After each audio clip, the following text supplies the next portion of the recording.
It's time for Good Game Spawn Point. And it's a huge show. We've got reviews of Lego The Incredibles. We have to stop this thing before it gets to the overpass. And Fortnite Battle Royale on the Switch. Plus, we take a look at how Fortnite became such a global phenomenon. All that, plus heaps of gaming news. And we answer questions at the AskSP desk. We better get into it.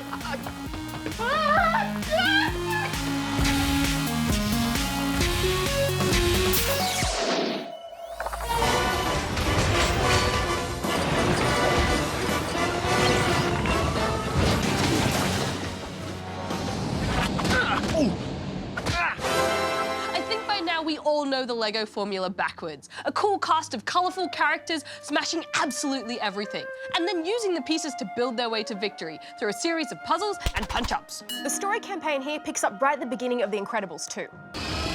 Behold the Underminer! The Underminer is attacking the city, and it's up to this super-powered crime-fighting family to stop him. From the get-go, the action is dialed up to 11, as you're introduced to all the characters' abilities and how they work together. For instance, Mr. Incredible can throw other characters to reach higher places, while Dash and Violet can team up to create a hamster ball of psionic energy to power machinery. I did like how they embraced that cooperative family atmosphere so early on, but it does feel a little bit strange to jump straight to the second movie without addressing anything that happened in the first one. Yeah, you do unlock and play out the events of the first movie after completing The Incredibles 2, though. And starting out with the fully powered fam gets you straight into the action, so you can learn how everything works. You can actually dip in and out of the story missions whenever you want, and instead explore the open-world city of Municiberg and New Urban.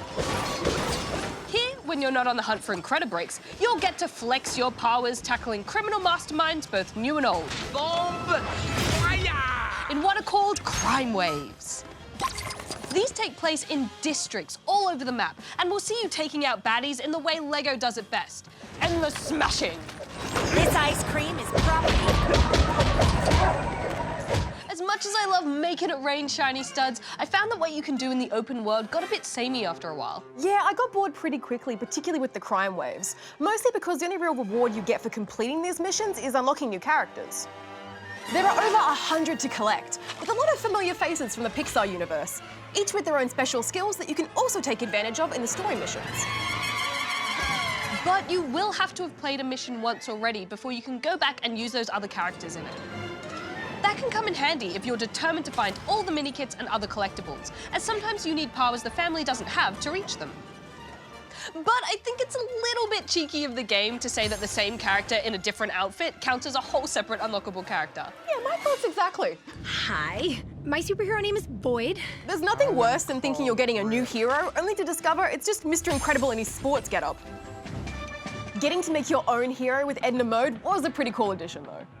Using the spare parts you collect from completing missions, you can customize your own little Lego legend and give them their own set of powers. It's awesome to see your favorite characters teaming up, but it's even more awesome to see yourself fighting alongside them.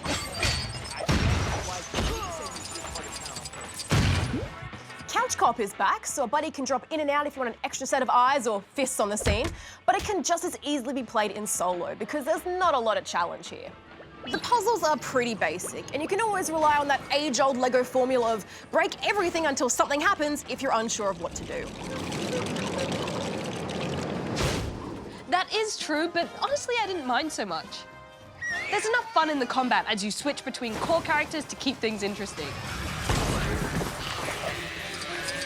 Playing as baby Jack was especially fun, particularly when he got in that standoff with the world's toughest raccoon.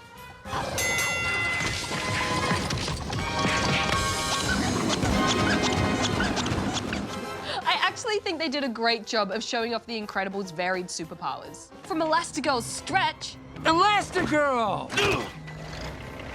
to Dash's super speed. Uh-oh, watch out for the water bite. Hey, Incredibles, bet you can't turn into a boat. They all look great. Final thoughts, Jem? Ultimately, for me, this is just another Lego game. It follows the same formula we've played over time and time again, and I just don't think it lives up to the Incredibles name. I'm giving it 2.5 out of 5 rubber chickens. Well, I really appreciate that Lego is one of the few kids series that still supports offline couch co-op. And I think fans of The Incredibles will have a great time saving the day. I'm gonna give it 3 out of 5 rubber chickens.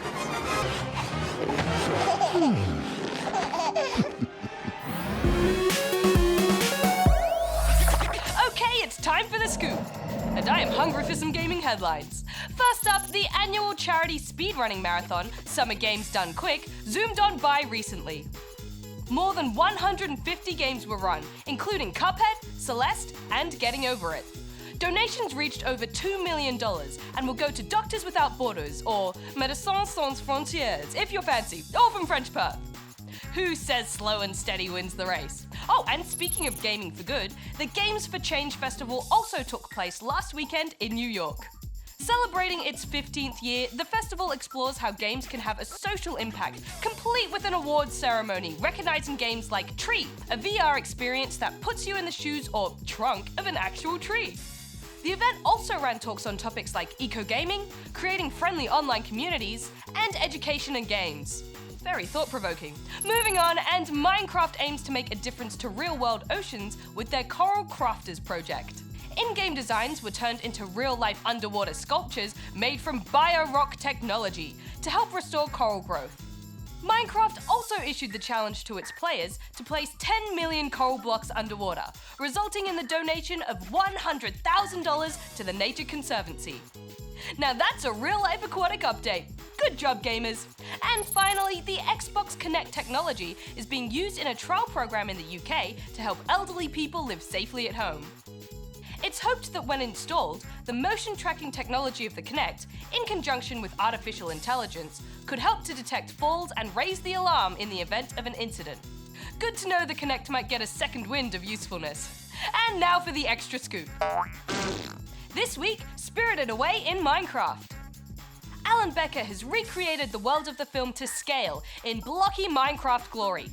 It's been a work in progress for some time, but he recently posted a tour of the updated version, which uses custom texture packs to bring the magic of Miyazaki to Minecraft.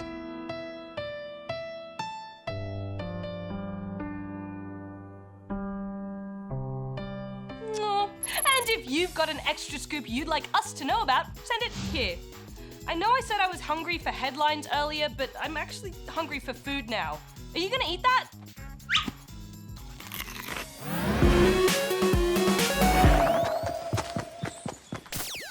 Fortnite. Unless you've been hiding in a bush this last year or so, you'd know it's arguably the biggest game in the world right now. But what's the story behind the phenomenon and the game's explosive rise to fame? Oh dear. Whoa!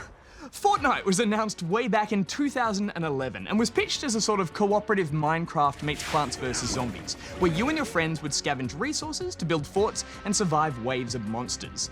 And while that mode is still there in some versions of the game, it's a completely different mode known as Fortnite Battle Royale that has exploded onto the gaming scene. For those that don't yet know, Battle Royale games are a new subgenre of action games that boomed into popularity last year. The general rules are simple. You take a bunch of people, drop them into a big open map, which gets smaller as the game progresses, and make them fight it out to survive. The last person standing wins.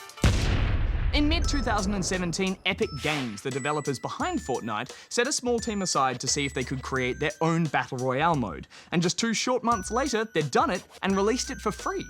In 2 weeks, it hit 10 million players. In just over half a year, it hit 40 million. And within 10 months, it had rocketed up to over 125 million players around the globe. That's about 5 whole Australia's worth of players. But why? How did this experimental side project get so popular so quickly? A big part of the reason, no doubt, is that it's well made and free and arrived just in time to ride the wave of excitement around the Battle Royale concept. Its combination of action and building makes every match unique, while the distinctive art style and sense of humour clearly appeals to a huge and diverse range of gamers. Plus, it's meme-worthy. Fortnite has also embraced crossplay between all the different versions, meaning friends can play together no matter what gaming device they own. With some exceptions, PlayStation 4 doesn't seem to play nice with other consoles. As popular streamers quickly got on board the Fortnite bus, even celebrities started playing it, helping the game sweep through pop culture like wildfire. But as with any new craze, Fortnite has started to get more than its share of media attention. Let's now talk Fortnite. This online survival game has kids and teens competing to kill each other on screen and desensitising them to violence. It is also frustrating for parents and teachers and anyone else who's heard, I can't, I'm playing Fortnite. You gotta draw the line somewhere. Yeah. Just Peppa Pig in my house. And while these stories tend to exaggerate things, there is a kernel of truth to them. Speaking as a gamer myself, I know how compelling and engrossing playing games can be.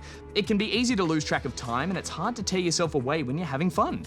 Games like Fortnite are designed to keep us playing, and that FOMO can be especially strong when your friends are all playing and you don't want to miss out on the fun. We can all agree it's super important to make sure you control your gaming and it doesn't control you. If gaming starts affecting your schoolwork, sleep, friendships or family in a negative way, then you're probably taking it too far. Of course, some parents simply won't want their spawnlings playing a weapons-based competitive game, which is completely fair too. But on the other hand, the action in Fortnite is heavily stylized, with a level of violence that is similar to what you'd see in a lot of cartoons or animated movies. At the end of the day, it's a personal call from parents or guardians about what they think is suitable for their spawnlings to play. But I also think it's important for families to play games like Fortnite together. It can be a great bonding experience and can help older, non-gamers understand exactly what it is you're spending time with and why it's fun. A game like Fortnite can promote problem-solving, creativity, teamwork, and build friendships in a way nothing else can. Ultimately, I hope the legacy of Fortnite is of a game that managed to unite millions of diverse gamers, a game that gave countless hours of fun and happiness away for free, and introduced a whole new wave of people to the joys of gaming. Not to mention giving us some of the greatest dance moves in video game history. Hit it! You guys are awesome! Okay, Red, time for another compelling round of AskSP. We've got questions, we've got answers, all of that and more coming up right now. Yes, let's dive straight in with this one from Lily Lolpop from Adelaide. Oh, it's not just a question, it's also a noob confession. I confess that I'm a noob. I always die on Splatoon 2, but I'm a good builder on Minecraft. Could you please tell me how to be good on Splatoon 2? Thick! A noob confession? Should we tell Darren? We should tell Darren, right? You know, refer the matter to the noob authorities. Hello, this is Darren. Hey Darren, it's Gem and Rad here. We have a noob confession from Lily Lolpop. She says she's a Splatoon 2 noob, but that she's a good builder on Minecraft. Do we need the noob cup? What do we do? Well, Gem, while the Noob Cup is useful for more serious noob violations and serial noobs, my recent research has shown that very low levels of noob can actually be quite safe for some humans. So would you say noobery in moderation is okay then, Darren? It's a bit more complex than that, Rad.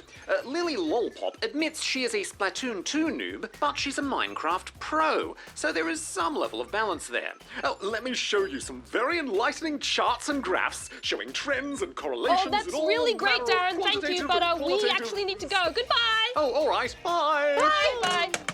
Okay, so I think we should get stuck into some tips for Lily on how to get better at Splatoon 2. What do you think, Rad? Well, first off, I'd say to play through the single-player story mode campaign if you haven't already. It's fun and lets you get comfortable with the gameplay. Good advice. If we're talking turf war though, I suggest you focus on getting your ink down to establish your turf, more so than taking out other players to begin with. Also, charge up your special move and use it wisely. If you're finding the aiming a bit tricky, consider adjusting motion controls to see what works best for you. Oh, and try spending time in squid mode as much as possible to refill your ink and keep moving while you stay hidden. As for the salmon run mode, communication with your team is key, as is learning about the boss's weaknesses and focusing on taking them out. And as always, use your special moves wisely. Now on to our next question. It's a video question from Sam and Tom. Hi GGSP, we have 2 questions for you today about Minecraft. 1. How much is the maximum amount of players allowed in a Minecraft world? 2. When will the Better Together update come to Nintendo Switch in Minecraft? Thanks, Sam and Tom. The answer to your first question about the maximum number of players allowed in a Minecraft world is that it depends on the kind of multiplayer you're using. That's right, Rad. For example, if you're playing via a server, it depends on how the particular server is configured and the host's maximum player limit for their world. Typically, the more players, the greater potential for lag too. So, the server host will need a pretty powerful computer setup to support a large number of players in one world. According to the Guinness Book of Records, the official record for most concurrent players in the one Minecraft world was set in 2011 by Yogscast, who wedged 2,622 players into the one world. Apparently, it could barely run, but still, whoa. But if you're using something like Minecraft Realms, this currently allows up to 10 other players to actually play in the same world at the same time. Or if you're using online split-screen multiplayer for console, up to 4 players can play on the one console at a time, with a total of 8 players per world. So there's a few different things to consider. As for when the Better Together update will come to the Nintendo Switch, well, it's here. The Switch version of Minecraft received the Better Together update along with the physical release of the game on the 21st of June. It also has Phase 1 of the update Aquatic. If you already owned the digital Minecraft Switch edition prior to this, you can download the updated version for free. And congrats to you, Sam and Tom, because your video featured on the show, you'll each receive one of our awesome GGSP pins. Wear them with pride. They look so good. It's so shiny. I love them. Oh, and we're already out of time. So if you have a question you'd like to ask us, you can go here and send it in. Oh, and make it a video question for the chance to receive one of our very special, very stylish GGSP pins. So stylish. Fortnite has completely taken the world by a big purple storm. And after being ported to almost every available platform, it's now found its way onto the Switch. Unlike the PC and console versions, which contain the original Save the World mode and are rated M, the Switch version only has Battle Royale and is rated PG, which stands for parental guidance. So you will still need to check with your grown-ups to see if this sort of game is appropriate for you. But we thought it was time for us to finally get on board the battle bus and give you our full review of the phenomenon that is Fortnite. Next stop, Victory Royale!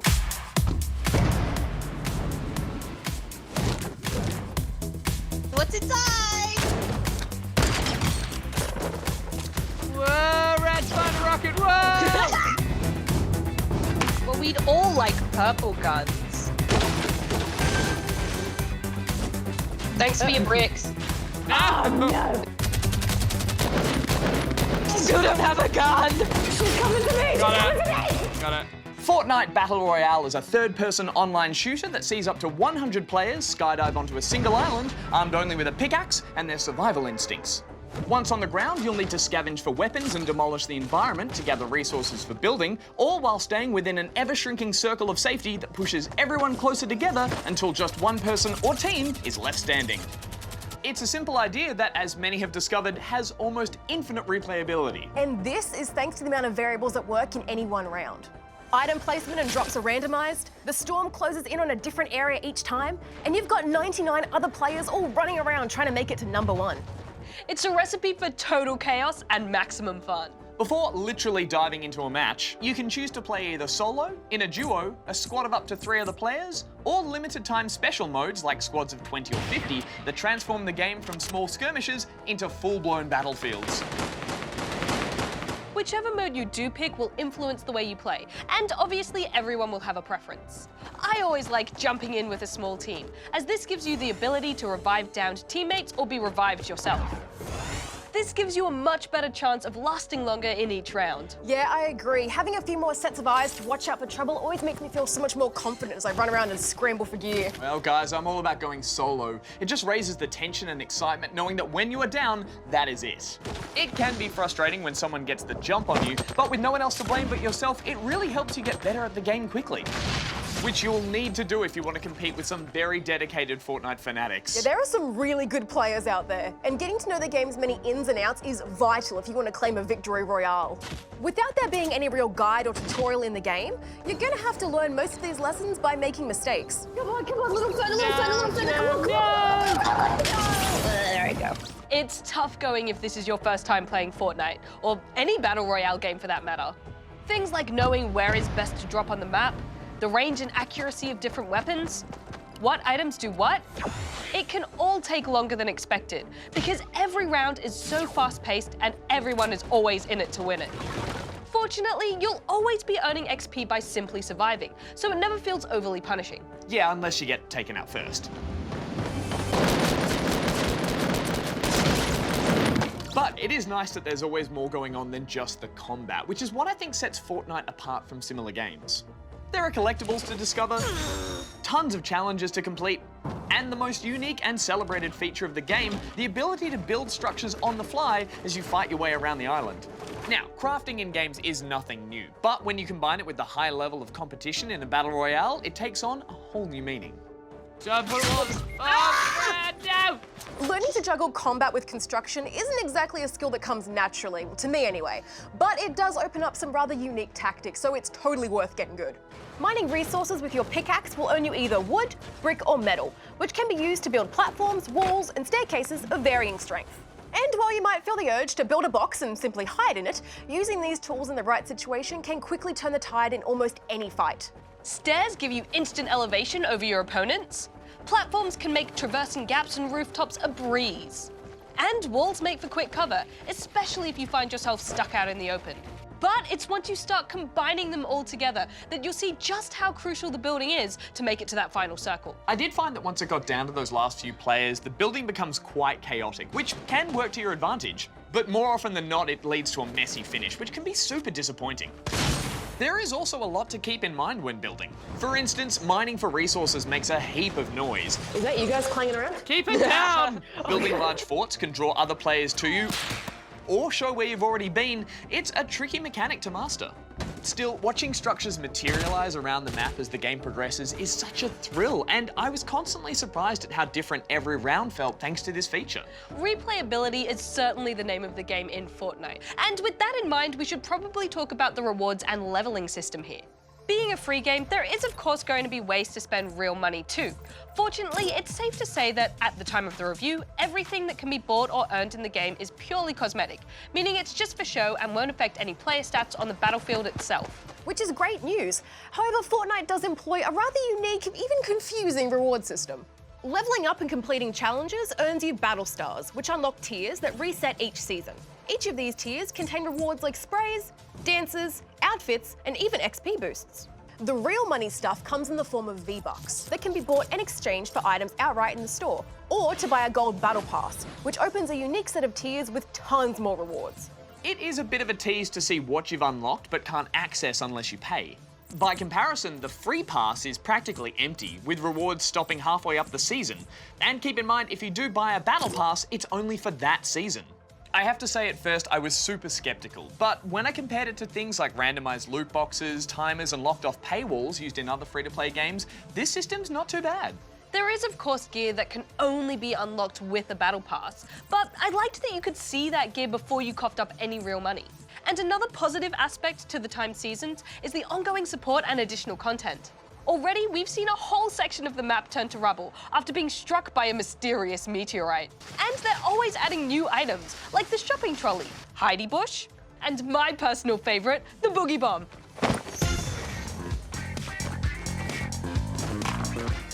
Gotta love the dancing, and I don't think I'm alone there. It's great to see the community and culture that has grown around this game, all embracing the silly fun of the characters, but without sacrificing that strong gameplay loop that keeps players coming back again and again and again. Well, yeah, Fortnite is a game that some people might have trouble putting down, especially with that just one more round playability. In my experience, my enjoyment tends to seesaw depending on how well I'm doing. And if I had any advice, it would be to quit when you're ahead and also to quit when you're very, very far behind. Yeah, as tempting as it might be to keep going, nothing good ever comes from trying to turn around a losing streak, especially if it's your own doing. You mean spending too long gearing up and then getting caught in the storm and not making it to the circle in time? Exactly like that, yeah.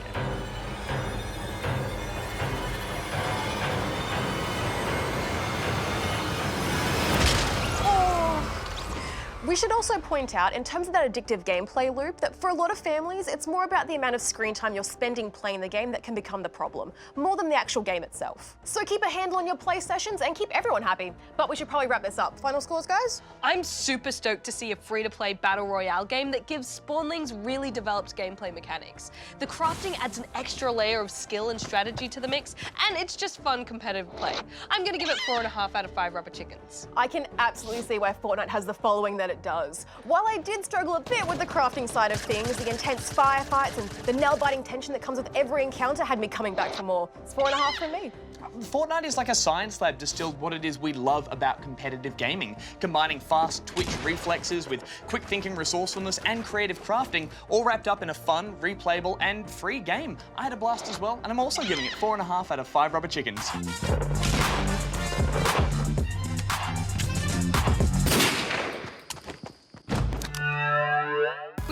the end of the show. Victory Royale! Next week on GGSP, we serve up some trouble in Mario Tennis Aces. Here I go. Plus, it's Blocks and Beats in Luminous Remastered. Don't forget to catch up with all our online videos, especially our fun Friday afternoon live streams. We recently hung out with Vasanth from Teenage Boss, so make sure to catch up on that if you missed it. Until next time, rat out. Goose out. Gem out.